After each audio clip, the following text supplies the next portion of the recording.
नमस्कार दोस्तों, welcome to kinetic defence. एक तरफ इंडियन ओशियन में चाइना अपनी नेवल प्रेजेंस लगातार बढ़ा रहा है, दूसरी तरफ भारत भी अपनी समुद्री ताकत को नए लेवल पर ले जा रहा है। और आज इंडियन नेवी ने एक ऐसा कदम उठाया है जो आने वाले सालों में भारत की मैरीटाइम सिक्योरिटी को और मजबूत करेगा। कोलकाता में आज इंडियन नेवी ने एक साथ 3 इंडिजीनियस नेवल वेजल्स कमीशन की हैं। INS दूनागिरी, INS अग्रय और INS संशोधक। ये सिर्फ 3 शिप्स नहीं बल्कि भारत के नेवल फ्यूचर का ब्लूप्रिंट है। भारत समुद्र में इतना इन्वेस्ट क्यों कर रहा है, चलिए समझते हैं। दोस्तों, अगर आप वर्ल्ड मैप को ध्यान से देखें तो भारत की लगभग कोस्टलाइन जो है वो 7,500 किलोमीटर्स की है। हमारा 95% से ज़्यादा वॉल्यूम समुद्र के रास्ते आता जाता है। ऑयल हो, गैस हो या इंटरनेशनल ट्रेंड, सब कुछ लार्जली सी रूट्स पर डिपेंड करता है। और इसी वजह से इंडियन ओशियन रीजन में डोमिनेंस रखना भारत के लिए चॉइस नहीं है बल्कि प्रायोरिटी और नेसेसिटी है। इसी मिशन को मजबूत करने के लिए और नेवी को मिले हैं 3 नए वॉरियर्स। सबसे पहले बात करते हैं INS दूनागिरी की, द साइलेंट हंटर। सबसे पहले बात करेंगे हम इसकी कैपेबिलिटीज़ की। ये प्रोजेक्ट 17A का एडवांस स्टेल्थ फ्रिगेट है। इस शिप को ऐसे डिज़ाइन किया गया है कि नेमी रडार के लिए इसे डिटेक्ट करना काफ़ी मुश्किल हो जाए।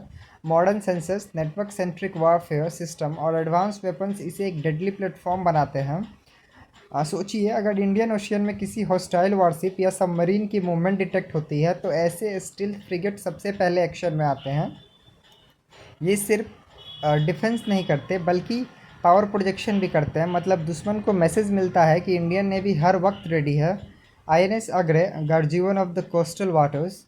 अब बात करते हैं INS अग्रय की। इंडियन नेवी को सिर्फ डीप ओशियन ही प्रोटेक्ट नहीं करना होता, कोस्टल वाटर्स, पोर्ट्स और स्ट्रेटेजिक सी रूट्स की सिक्योरिटी भी उतनी इंपॉर्टेंट होती है। INS अग्रय इसी रोल को और स्ट्रॉन्ग करेगा। पायरेसी ऑपरेशन, सर्विलियंस मिशंस और मैरीटाइम सिक्योरिटी टास्क्स में ये वेजल काफ़ी इंपॉर्टेंट रोल प्ले करेगा। आज की वारफेयर में सिर्फ मिसाइल ही सब कुछ नहीं होती, इंफॉर्मेशन और सर्विलियंस भी उतनी ही पावरफुल वेपन है। और INS अग्रय इसी कैपेबिलिटी को इन्हेंस करता है। INS संशोधक, नेवी की आइज अंडर द सी। अब आते हैं सबसे इंटरेस्टिंग गज़ल पर, द INS संशोधक।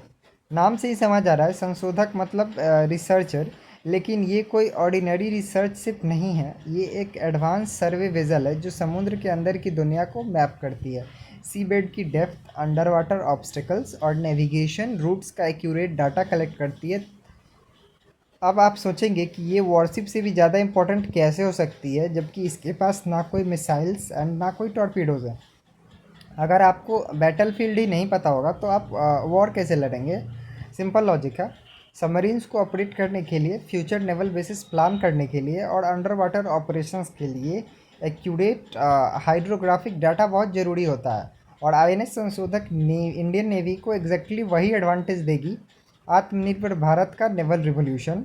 सबसे बड़ी बात यह है कि ये प्लेटफॉर्म भारत में बने हैं। एक समय था जब इंडियन डिफेंस इक्विपमेंट्स के लिए बाहर के देशों पर डिपेंड करता था, लेकिन आज हम डिस्ट्रॉयर्स, फ्रिगेट्स, एयरक्राफ्ट कैरियर्स और सबमरीन्स तक खुद बना रहे हैं।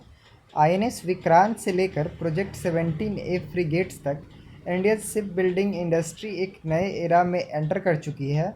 और आज की कमीशनिंग उसी जनवरी का नेक्स्ट चैप्टर है। आज ये तीनों शिप्स कोलकाता में कमीशन होंगे in presence of prime minister Narendra Modi and other delegates. दोस्तों, आज कमीशन हुई INS दूनागिरी, INS अग्रय और INS संशोधक। शायद हेडलाइंस में सिर्फ 3 शिप्स लग रही हों, लेकिन स्ट्रेटेजिक लेवल पर देखा जाए तो ये भारत के मैरीटाइम डोमिनेंस, सेल्फ रिलायंस और फ्यूचर नेवल वारफेयर ऑपरेशन का सिंबल है। जब दुनिया इंडियन ओशियन को 21st सेंचुरी का मोस्ट इम्पॉर्टेंट मैरीटाइम रीजन मान रही है, तब इंडियन नेवी भी क्लियर मैसेज दे रही है, समुद्र हमारी स्ट्रेंथ है और उसकी सिक्योरिटी हमारी priority. But the concerning part in the Indian defense is the Indian Air Force. Indian Navy is continuously modernizing